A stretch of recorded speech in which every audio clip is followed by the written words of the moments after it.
All right, welcome everybody. Welcome to our Network in Action Sales Mastery. Today, our presenter is someone who truly understands sales from the ground up. Rob Ficken didn't start in sales. He started as a field engineer in oil and gas. But what began as an unexpected path turned into a career where he's become a trusted advisor to major organizations like NASA, Google, and Corning. As a Sandler sales coach, Rob is known for his direct, no nonsense style and his ability to cut through what he calls head trash, the beliefs and habits that hold salespeople and business owners back from real growth. He specializes in building selling systems that actually work, strengthening accountability, improving prospecting, and developing leaders who can drive sustainable results. With a background that spans energy, aerospace, defense, medical, and consumer industries, and a degree in physics from Denison University, Rob brings both analytical thinking and real world experience to everything he teaches. Today, he's going to challenge how you think about sales, who's really in control of the process, and how to fix what's holding you back. So, I welcome Rob Ficken. You have the stage, brother. All right. Thanks, Dan. Appreciate it. And I'm going to go ahead and start sharing my screen. And we'll go over here. Boom. Can everybody see that all right to start? We sure can. All right. And for those of you that do have your cameras on, I love that. Thank you. You have to stare at my ugly mug for the next 30 minutes, but I love to see yours. Just kind of sets an equal stature for us to operate in. Also just want to set the stage of come off mute, raise your hand, whatever it is. If I'm talking through it, Dan, feel free to shout out and say, hey, we got some questions. Put them in the chat, whatever it is. The more interactive this is, the better. I love that. The classes we teach, we do predominantly virtual, but sorry, get this out of the way there. We try to make it as interactive as possible. And that's what today is going to be. We're going to do some games. We're going to listen. We're going to talk. We're going to ask questions and we're going to think a little bit. But I do like to start here with who I am. So who is Rob Ficken? Because there's always a human being behind all of our LLCs or our company, our roles, our titles. Selling is an honest profession between two human beings or more. So I break that into two parts. I like to start with my personal life before I talk about my professional life. So this is really my why. This is the important part of my life. This is what I actually want to do. If I could, from 9 to 5, I would be spending time with my family. Here's my wife and our son. We got him a drum kit for Christmas, which has been a little bit of a double-edged sword, as all the parents in the room can probably appreciate. But he loves banging those things, and we sit with a smile on our face and our AirPods in with the noise canceling on. My wife and I, we just ran our third half marathon. Love being outdoors. I'm not a good runner, but I am a good husband. We like to travel. We like to do things. We like to have experiences. Here are two dogs, Monty and Brody. Monty's actually laying on the floor here beside me. He's my COO, and this is why I do what I do: is to live experiences with my family. But what actually affords me the ability to do these things is my career. So, as Dan mentioned, and I appreciate, I started in oil and gas like a lot of the schmucks in Houston. I was on oil rigs, and come 2015, I was laid off. I was an engineer, and the downturn of oil. I was one of the many that was laid off, but I had a big old smile on my face because I was tired of living in trailers and on oil rigs for months at a time, and it was absolute kismet. I stumbled my way on accident into sales with a company called James Walker. Still stayed in the oil and gas space, but I had no idea what sales was. I had the stereotype of, the sleazy salesman, slick back hair and an oversized suit, just trying to sell me something, not really caring about being an advocate for me or my needs. But that was my head trash. That was my incorrect preconceived notion of what selling is and what salespeople can be. So I gained some experience. I worked with huge oil and gas companies, the Schlumbergers of the world, where I started, but with Shell and Exxon and BP and GE, Halliburton, and really got my feet wet in the world of selling and realized that I love the interpersonalness and the communication of it. From there, I actually moved to a startup. I was in the manufacturing world, and I learned that, hey, with a good company can also have good culture, and I love that. I really got in, neck deep where I had just gotten my feet wet. I got in neck deep into sales and learned so much more about selling into different industries and different roles and different levels. And I built my way up. The company was acquired by a publicly traded manufacturing company in the US. And I worked my way up to be a strategic account manager. So, just to pat myself on the back, my 3 clients were NASA, which I loved, and I love seeing the Artemis project. I actually worked on some of that. Not that I can disclose much, but saw some of those fruits of my labor actually in action. So I worked with NASA, Google, and Corning Glass, like the glass on your iPhone. And then I kind of felt like I was hitting the ceiling, but the company I was working with actually contracted Sandler to coach our sales team. And what I found was a system that I resonated with. I was able to identify my wins with the Sandler process and where I wasn't winning with the Sandler process, and kind of pick apart and better myself, better my process with a methodology. And so I started my own Sandler training business, and I've been practicing what I preach, and I love it. So that's me. That's where I came from. And we're going to start off with a little game. I'm going to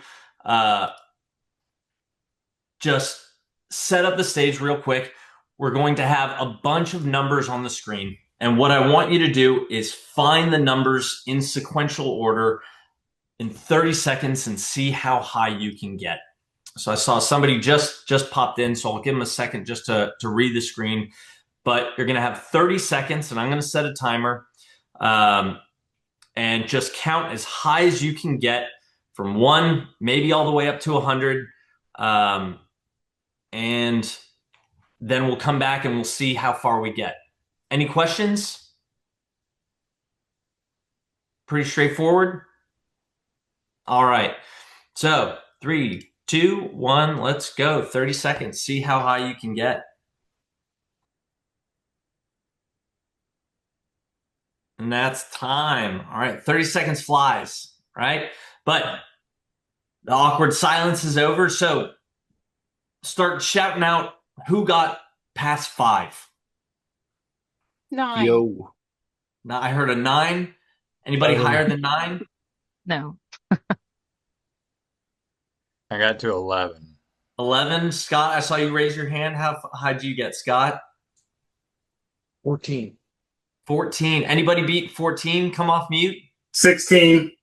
Ooh, 16. That's a good one. All You're right. using a bot, man. There was somebody the other day in one of the NIA groups that said 69. I said, what? And all she was doing was just counting across the top and just counting numbers, and totally missed the point of the game. But 16, that's a solid number. I think the first time I did this, I maybe got to 7. So, but there's a trick to this. This is broken into quadrants. And the first number, top left, 1 up here. Top right is the next number. Bottom left, next number.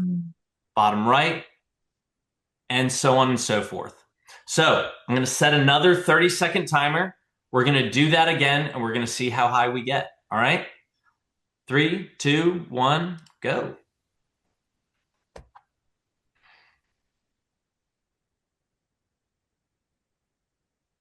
All right, and that is time. without even just saying the number, who got higher than they did last time? Yeah, see hands raised. Yes. Yes. What does that tell us? Why did we play this game? Anybody? Shout it out. System. Yeah, who said that? Karen. Karen. Exactly, Karen. There's a system to it, right? And if we know the system, if we know the steps we have to take to go from 1 to 2, 2 to 3, 3 to 4, we can get further. We can get further easier. We can even just get to the same point that we were easier. We can operate more efficiently when we know the rules of the game, right? And the same thing can apply to sales. If we know the game that you're playing between a buyer and a seller, a dance, and the steps we have to take in that dance, we can operate more confidently. We can get further more easily, more efficiently, and we can just know the game we're playing. Does that make sense to everybody? At a high level, if you know the selling cycle you're going to go through, the next step you're going to go through in your selling process and how you're going to do that, you can do it more easily, right? Does anybody disagree with that even? I love to be challenged, so shout it out if you do. No, good, good. All right, so before we dig into the buyer-seller dance here, I want everybody either to write this down or put it in your mind. Think about what your top selling challenges are. It can be 3 things, it can be 5 things, it can be 1 thing, but I want you to think about, where do I stall? Where do I get objections? Where do I get stuck? So I'm just going to give everybody a few things just to think about, an example they had, and just kind of implant that in their mind as we go through this.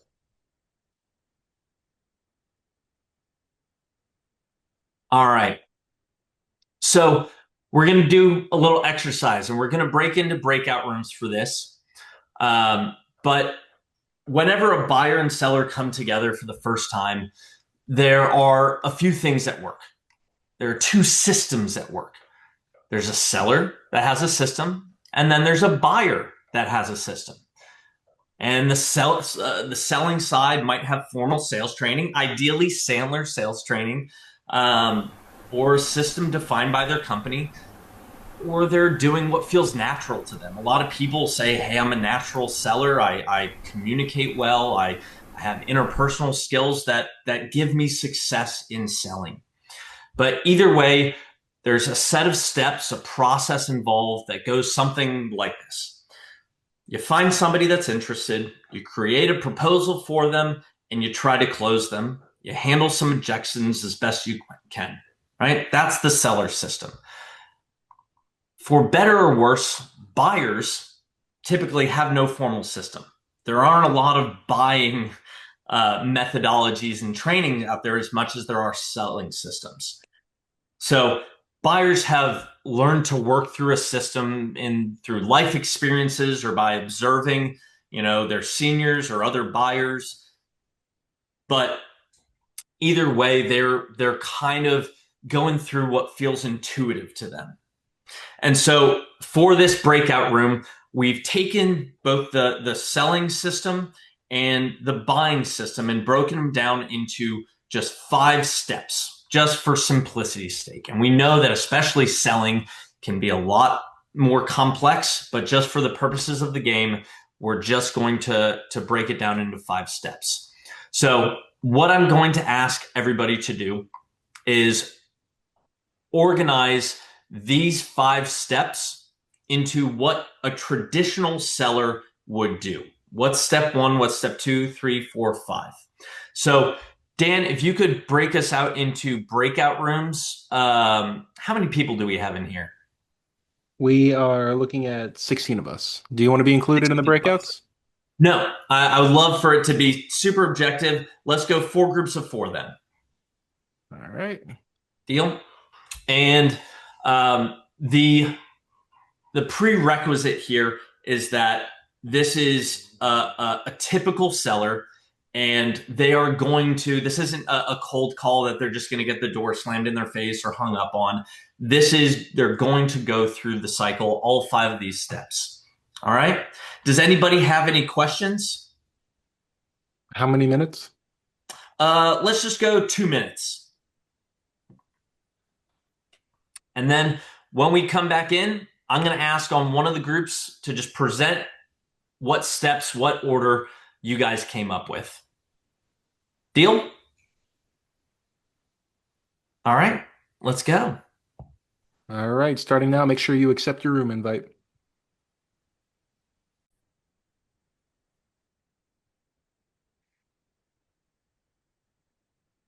All right.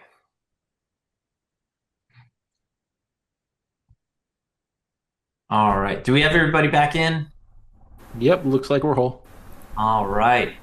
Welcome back, everybody. I realized I meant to tell you to take a screenshot of this because you guys probably couldn't see that. But let's just start with room 1. Doug, because I know you, I'm going to pick on you. What did you guys come up with?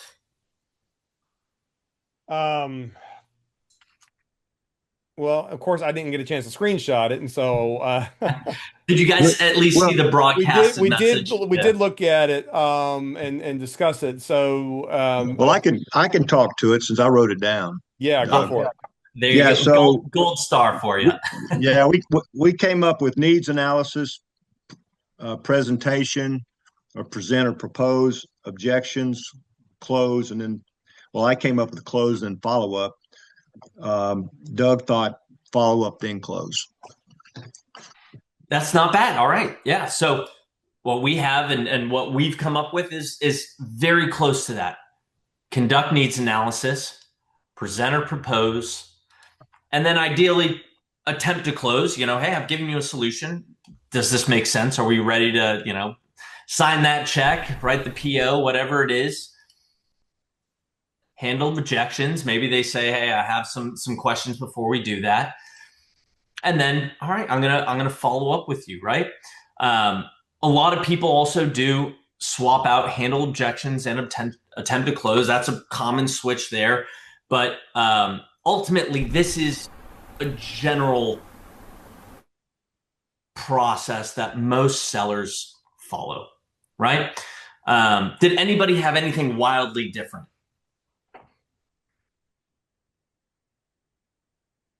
All right, that's fine. Good. We're generally on the same page that this is what a seller does. So now what we're going to do is we're going to do the exact same exercise, but this side for the buyer. And this can be B2B, B2C. This can be, hey, I'm buying myself a new car or, new backpack, whatever it is. But we'll do same groups, 2 minutes. Go ahead and take a screenshot of this.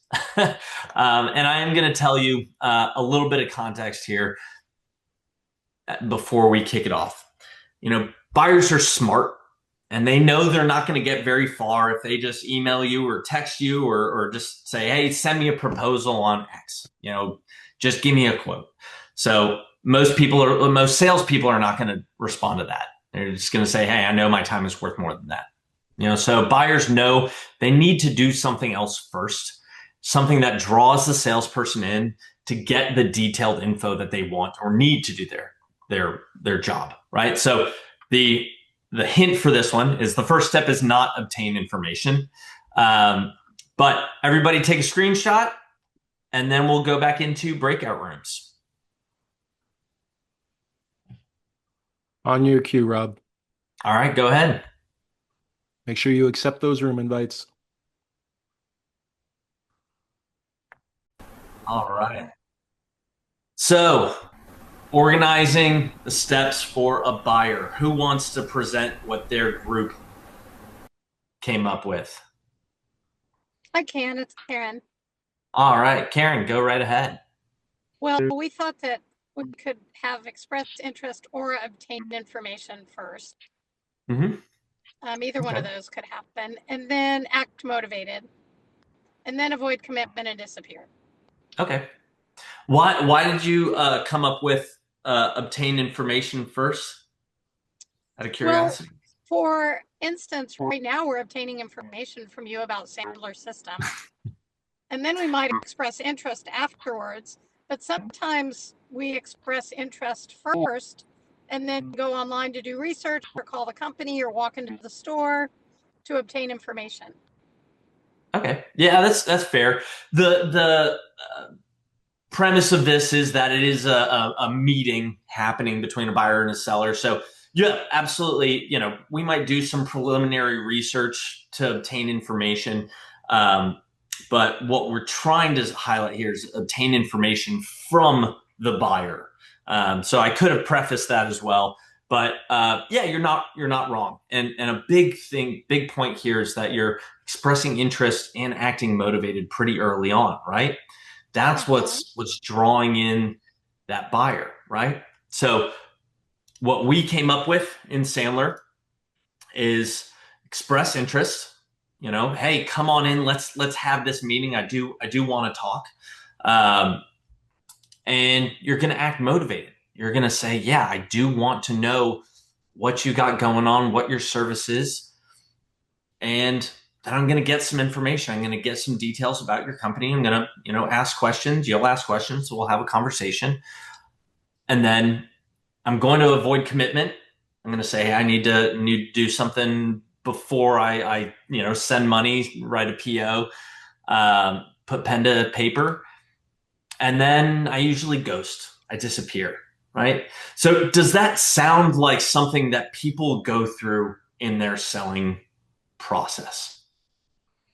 Yeah, I see Shannon's nodding her head. This is Emily Galindo, the owner of the NIA chapter I belong to. We all, pretty joking but pretty serious, we say we come to commiserate together because selling is hard, because this is kind of what we all go through. And especially when you pair those buying steps and those selling steps together, it's pretty deadly. So you express interest. Yes, Mr. Seller or Mrs. Seller, I do want to hear what you have to say. All right, let me come in and let me ask you some questions. Let me understand what's going on in your world. And they're going to say, oh yeah, those are things that are going on in my world. Those are keeping me up at night. Those are, headaches I'm having. All right, well, I got an answer to that, right? Let me tell you all the things that I can do for you. Let me tell you my value props, my differentiation, our price point, our lead time, what we're doing differently or better, why we're going to be a better fit for you, right? And as I'm presenting all of that, the buyer is getting all of this information, right? They're getting all the details that you're more than willing to share, right? And so once I've given them what I feel is enough information to make a decision, right? Because raise your hand or shout out yes if you think, if I can educate my clients enough with enough information, if I can equip them with all of the information on the market and our services and our differentiation, they're going to make a decision, right? They're going to buy. Does that sound familiar to people? So what happens often is they're going to say, hey, I need to run this up my manager, or I need to think about this. I have to think it over. I need to talk to our finance team, or, now isn't the right time. Down the line, we can do this. And so I'm going to say, is there anything else that we missed? Is there anything, is price an issue? Is lead time an issue? What can we do to overcome those gaps, right? And ultimately, they're just going to say, hey, we need to meet again in 2 weeks or in a month or next quarter, whatever it is, but they're just going to ghost. And then we're going to just be left following up with them, right? Does that sound? Mm-hmm. I had a scheduled appointment today that got ghosted. And it sucks, right? And it kind of got rescheduled twice, and I had a full-blown appointment for the interest.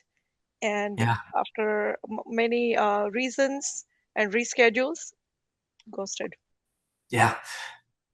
All those reasons they're giving, they might be legitimate, they might be not, but ultimately they have the power, the buyer has the power to avoid those commitments, right? So this is a perfect system if you're a buyer. Not so great for us as a seller. So question, shout it out.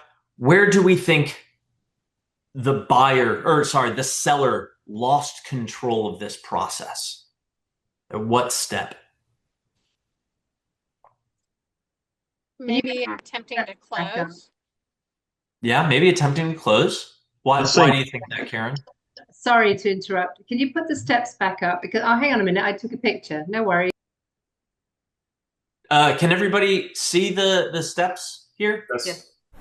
Yep. Yeah, you're good. All right. Yeah. So, Karen, why do you think at attempt to close?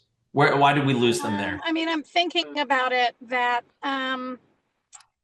they're presenting and proposing, the person's getting information, but I don't see anywhere in here where, I mean, maybe in conducting a needs analysis, but I don't really see where they're getting emotional involvement of the prospect, where the prospect is like opening their kimono and talking about what's really, really going on. And I don't know if in the needs analysis, because it's happening up front, they've built enough trust to get to that point. Yeah, fair. There isn't necessarily trust built there. So it does seem pretty transactional where they're just getting a lot of information here, right?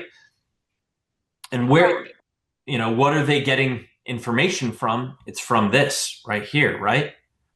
So this tying right there. Shannon, what did you want to add in? I actually think you can lose it if you present too soon. You're just assuming they're interested, and right now they're just motivated. And I think that handling objections needs to be moved up, because when you're obtaining information or anything else, or conducting a needs analysis, people always give some kind of objection very early on, and you should address, even if they don't mention it, address the objections before they mention it.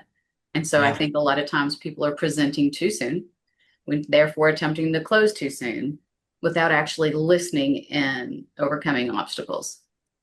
Absolutely. Nail on the head, Shannon. When we are presenting so early on, Derek, did you want to add something in? Yeah, I just wanted to say that piggyback off of Karen, I think she's spot on. To me, it is the conduct needs analysis. I think too often in our eagerness to try to get someone to believe in our product like we do, we focus around facts, figures, price, things that are obviously important. But if you don't make the emotional connection, if you don't figure out, okay, you're buying this to achieve what? To grow as a business, to beat a certain competitor, to become a subject matter expert in your field, without knowing some of those things that you can often pull out of the needs analysis, you're not going to be able to effectively present or handle those true objections, because you don't understand why it is that they're buying your product or service. Absolutely. Yeah, absolutely. No, both of those are great. And thank you everybody for your thoughts, your contributions. You're totally right. This conduct needs analysis does need to be thorough, right? And we also need to have a level of rapport and trust built with the buyer, so that when we see this motivation and interest, we can tell ourselves if it's legitimate or not. Because if we get to this step, present or propose, and we don't actually know if there's legitimate interest, a legitimate need, something to drive change or adoption, we're just presenting too early. And so that's it. Nail on the head is when we are presenting or proposing so early on in the cycle, we've handed over all of the information that the buyer needs, and they don't need us anymore, right? So they have the ability to just avoid commitment and ghost, just disappear, or just give us put-offs, right? We say at Sandler, we call that spilling our candy in the lobby. We've just given away everything that we came up to to sell, and we don't even get invited upstairs. So how many of you fallen victim? We had one example of somebody that had a great meeting and then it was just pushed out and then ghosted. Does that happen to anybody else? Yeah, Kathy, absolutely. And it sucks. It's happened to me. It's happened to me a lot. And there is ways to avoid it, and we'll touch on that, right? But one thing I do want to ask you guys is, if we are having a meeting and we're giving away all this information, is that any different than doing free consulting for our business? If you're saying this is everything that you can do, this is what the market's doing, here's differentiation that you should be looking for, here's where your struggles can be resolved with a solution, how is that any different than free consulting?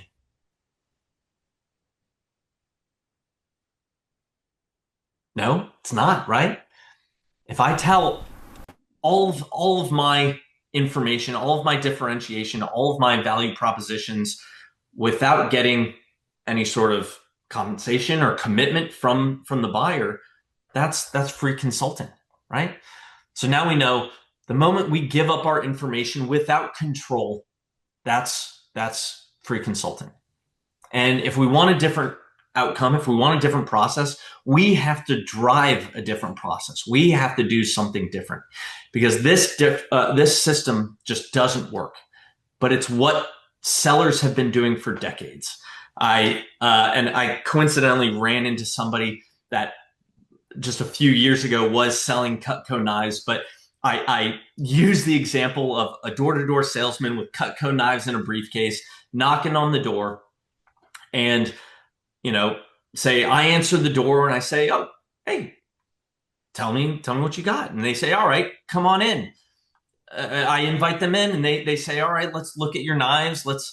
Tell me about how many times you've cut a finger or how often you have to change out your knives." And I say, "Oh yeah, that happens all the time. Do you have a solution for that?" And right here, they start telling me all the knives they have and the price points and the material it's made out of. And I'm just obtaining all of that information along the way, right? And then once they've empowered me, they've educated me to make a decision, they say, "All right, well, how can I get some of these Cutco knives in your kitchen today?" And I say, "Oh, well, I can't really make a decision until my wife is home.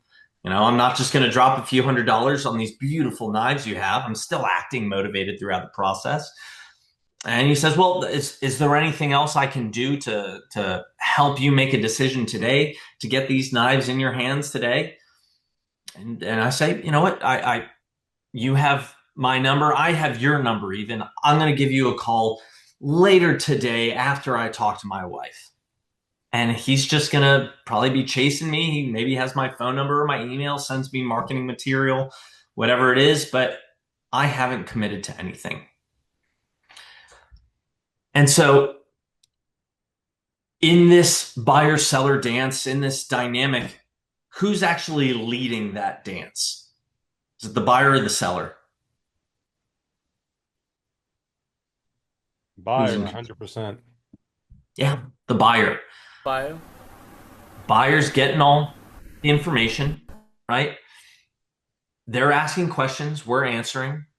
And almost to just answer my second question, what sort of dynamic does that create? It just creates a situation where, especially with somebody that you're having multiple meetings with, they're expecting, they ask a question, you answer it. They ask another question, we answer. And we think we're being helpful. We think we're building trust, and they're seeing us as a professional and expert and knowledgeable, so that they like us, they trust us, and they're going to come to us for information so that they're going to buy from us. But what's really happening is we're creating a pattern of transactional behavior, and we're reinforcing it every time we do that. And it doesn't take long for that pattern to become firmly established. And I've just defined myself as helpful and responsible source of valuable information, and I'm eager to serve, right? So what can we do differently? And I made this little graphic just for fun, but to get away from the traditional selling process, we have to do something different. And so Sandler has adopted and changed. Sandler's been around for over 50 years. I don't want to put an incorrect date, but it's decades. And we've adopted and changed and grown our system, adapted to the modern buyer. We have a modern seller adapting to the modern buyer, right? So that's the Sandler selling system. And here it is. This is our system, and we call it, this is our Sandler methodology. And it's not a silver bullet that ensures that you win every sales opportunity. But what it does is it gives you a much higher degree of control with buyers. You're in control of that dance. You're leading the steps, right? And from that game that we played at the very first thing we did, if I know the steps I'm going to take, and I'm also setting the expectation of this is the process we're going to follow, then that in turn helps us improve closing ratios or speed to close. So I'm going to go through these pretty quickly here, just at a high level, but I want to ask you guys first, what do you see that's different here? Shout it out. It's not linear. Definitely, it's not linear. And that previous one, it just kind of ended with the ghosting and follow-up, right? And this is cyclical. So yes, absolutely. What else? The upfront contract, getting an agreement. Yes, to absolutely. make some type of decision. Definitely. And this is, I'll touch on that here in a minute, but this is a form of communication. This isn't, hey, sign this letter of representation. No, I literally was talking to a realtor yesterday that says, hey, our upfront contract is, signing this. But even to get to the point of signing a letter of representation, you need to get some commitment before you're taking your client out to lunch or you're driving across town. So that's absolutely, Bill. This is a huge point of Sandler. And somebody actually just gave me the updated statistic. It's over 70%. Sellers that use an upfront contract have a 70% higher rate of getting a decision or having a defined outcome from their meeting than not. And that isn't always a yes, but I would rather know upfront if we're going to get to a no so that I can move on to the next thing, right? Who would rather know upfront, hey, this is not worth my time, than spending an hour on a phone call, a discovery call, going out to lunch, driving across town. I live in Houston. Driving across town can take 3 hours. So yeah, what else? There's another big thing that I do want to try and pull out of you guys. What else do you see that's different? Understanding the pain.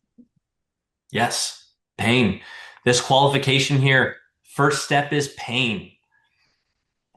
And there are a few different forms of pain. There's pain in the present, pain in the future. There's also opposite of pain is gain in the present, gain in the future. And not just surface level pain, but digging into pain. Emotional drivers. People are fearful of the future or concerned or confused by what's going on. There's so much AI out there that I don't know what to make heads or tail of. And so I'm looking for a solution. I have an emotional driver. Pain is a very broad category, but that's what's going to drive change. What else? What else do we see that's different?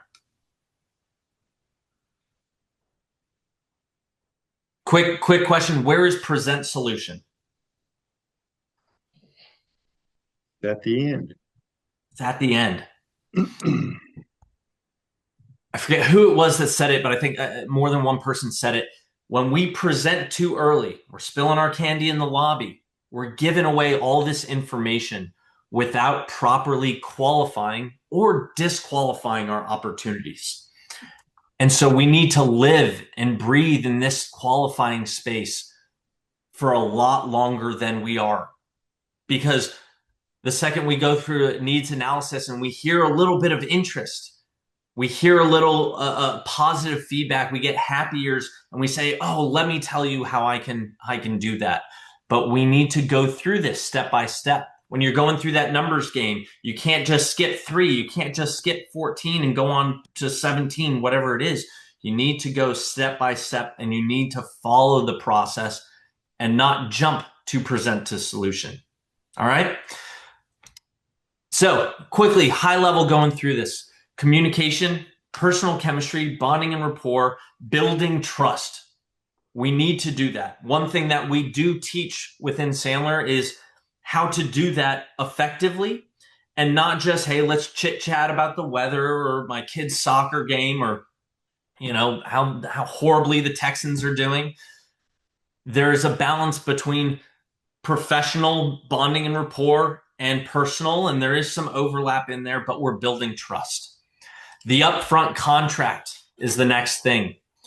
This is all about establishing clear parameters for the current interaction you're having, the current conversation, why we're together, what we do to plan, what we plan to accomplish in this meeting. And it's not just setting an agenda. Anybody can set an agenda. There is a verbal back and forth that we coach to set expectations and outcomes. Big thing we're doing here with the upfront contract is inviting a no. I would rather know that in the first few minutes of the conversation, this is not something that's going to make sense. And then also after we've gone through the conversation, I want you comfortable telling me no.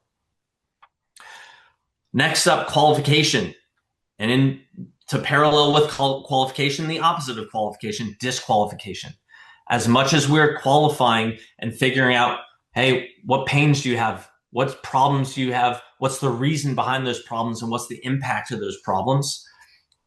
If I'm not finding any problems, or the impact isn't great enough, if the pain is not great enough, then I'm disqualifying as much as I am qualifying. Investment is not just budgetary investment. It's also resources, it's people, it's time, it's effort. Decision-making process. This is the who, what, where, when, why, how of a successful solution. And all of these things together create a full qualification. If we don't have any one of these things in full, we haven't fully qualified. We might get lucky in you can sell on pain alone, but you can't sell without pain. But we also don't want to be just selling down to cost, right? If all we're doing is talking about budget and we're just selling, hey, we're the cheapest solution, you're going to lose out to the next cheapest guy. So after we've gone through a full qualification in depth, then we present our solution. We go through best practices for how and when to present a solution, how to overcome objections. And ideally, there are no objections to overcome because you have properly qualified. But a lot of people are still going to push back. Buyers know what they're doing, and they're going to still try and pull a little bit more out of you. Knowing how to handle that is something that we coach. Last but not least, you actually follow through and you do what you said you're going to do. And a lot of us, especially networking, that's where we're asking for referrals. We're asking for what's the next project, and we're going through cyclically, right? So when I ask, what trouble do you have selling? Just shout some things out or ask me a question. Hey, where does this pain point fit into this cycle? How can I address that with the Sandler system? Prospecting. That's a great one. And everybody thinks, hey, prospecting is marketing, but you're going to be prospecting and figuring out, hey, is this prospect worthy of my time? Is this a legitimate opportunity? Part of the upfront contract is understanding, hey, at the end of this conversation, we're going to have two outcomes. Yes, it makes sense we're first going to invite the no. No, it really doesn't make sense for us to move forward. Or yes, it does. And let's define next steps. So as you're prospecting, if you have a nice big list of cold calling that you have to do, You need to set the stage for the outcomes of that meeting so that you're not just chasing the same prospect to a dead end. Does that make sense? Does that answer your prospecting question? In part, and I think meeting the prospect is a challenge for me. Mm-hmm. I don't want to say any more than that, but yes, you were already on the second step of what I consider the prospecting methods. And I'm like having trouble with the first step. Just getting in the door then? Yeah. Yeah. That's part of communication. So there's, pattern interrupts that we teach, cold calling techniques with 30-second commercials and basically getting in incremental steps. If I'm knocking on a door, they're cracking open the door. All right, can I get 30 seconds of your time? From that 30 seconds, does it make sense for us to have a 15-minute conversation? So part of prospecting is communication, and we do teach that. So there's a lot to dig into there, but definitely reach out to me and we can dig into some more there. Okay, thank you. Yeah. What else? Who loses on price? Or who thinks they lose on price? Raise your hand. Nobody? Everybody's got the lowest price in the market? Oh, Derek, perfect. Lose on price. Where do we think price falls into this? And I'll give you a hint. It's not in budget.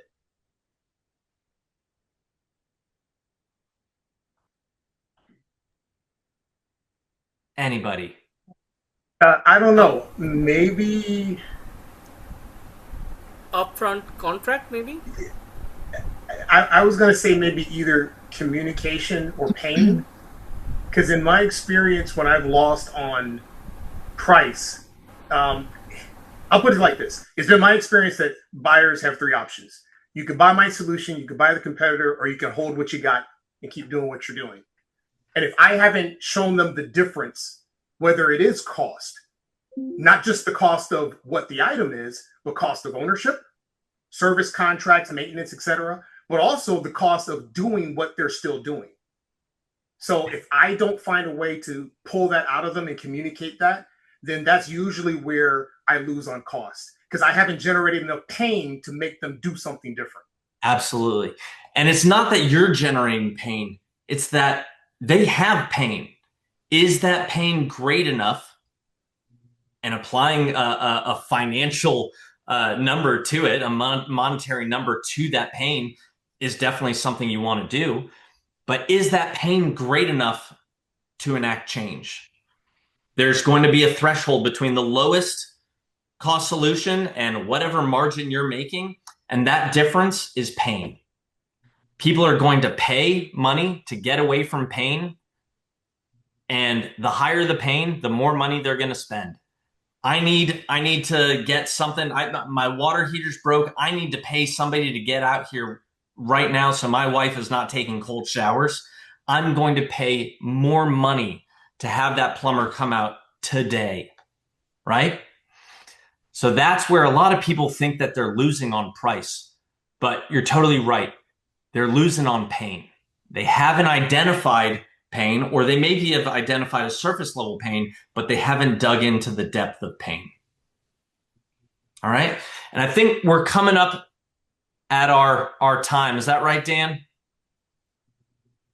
Yeah, we are coming up at 4:00 here. So I do want to let you guys end with a little bit of a quote. And just like I said, we got to live and die in this qualification stage. Qualify hard to close easy. I wish I could put a name to that quote. I've heard a lot of Sandler people say it, but I was told that so early on. And that's where a lot of success came from for me. So that's where you need to live and breathe, is in that qualification stage. And then the closing is done. They've closed themselves. They've given you all the information to make a decision. So that's me. Any other questions? Pick my brain. I'd love to.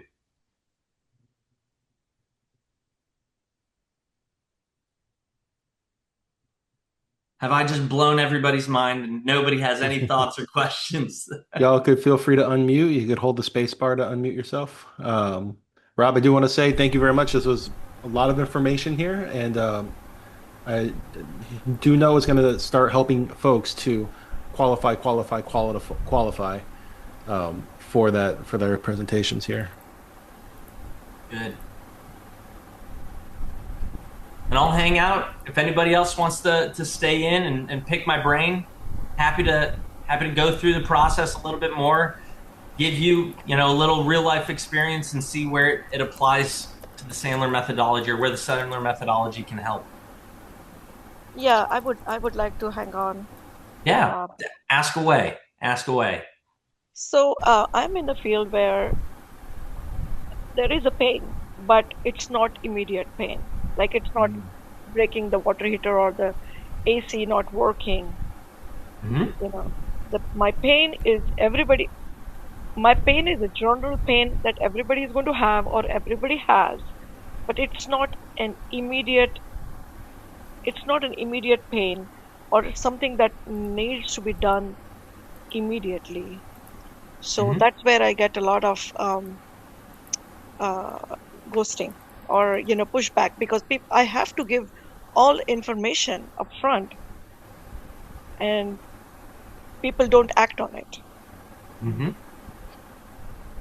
A big thing is a lot of people fall into the trap of giving up all that information that I want to empower the buyer, right? So that upfront contract can be useful for you, but there's the question of what is the cost of not acting now?